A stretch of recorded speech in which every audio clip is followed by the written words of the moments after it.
அனைத்து வீடுகளுக்கும் 100 யூனிட் வரையில் கட்டணமில்லாத மின்சாரம் என்கிற தேர்தல் வாக்குறுதி உத்தரவாக மாறியிருக்கிறது. இது குறித்து மக்கள் என்ன நினைக்கிறார்கள் என்பதை இப்போது பார்க்கலாம்.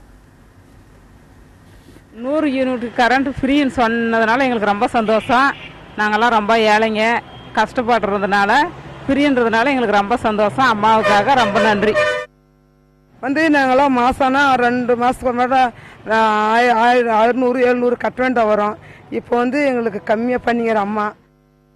நார்மலாக ஒரு மிடில் கிளாஸ்னும் போது மிக்சி, நார்மலாக ஒரு 2 ஃபேன் 2 லைட் அந்த மாதிரி யூஸ் பண்ணும்போதே பார்த்தீங்கன்னா 100 யூனிட் தாண்டி போயிடும் ஒரு மாதத்துக்குள்ளேயே. அப்படின்னும் போது 2 மாதத்துக்கு 100 யூனிட் போது யாருக்குமே அது யூஸ் பண்ணுற மாதிரி இருக்காது. மேலும் பார்த்தீங்கன்னா இன்னும் குறைச்சி கொடுக்கலாம், 1 மாதத்துக்கு கொடுக்குற மாதிரி கொடுக்கலாம். இது இப்படி கொடுத்தாங்கன்னா கொஞ்சம் வசதியாக இருக்கும்.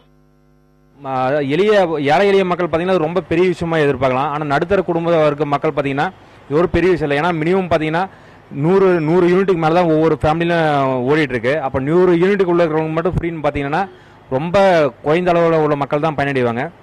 இதே ஒரு 200-300 யூனிட்டுக்கு மேலே போகிறவங்களுக்கும் ஒரு ஃப்ரீன்ற மாதிரி இது பண்ணால் நடுத்தர மக்கள் ரொம்ப இது பண்ணுவாங்க. ஆவரேஜாக ஒரு ஃப்ரிட்ஜு டிவி இருந்தாலே 250 யூனிட் வந்துடுது. ஒரு 200 யூனிட்டுக்கு மேலே கொடுக்கும்போது எல்லா குடும்பத்துக்கும் யூஸ் ஆகும். 100 யூனிட்டுக்கு கம்மியாக இருக்கும்போதுன்றது மிக குறைந்த அளவு தான் பயன்படுவோம் நாங்கள் நினைக்கிறோம்.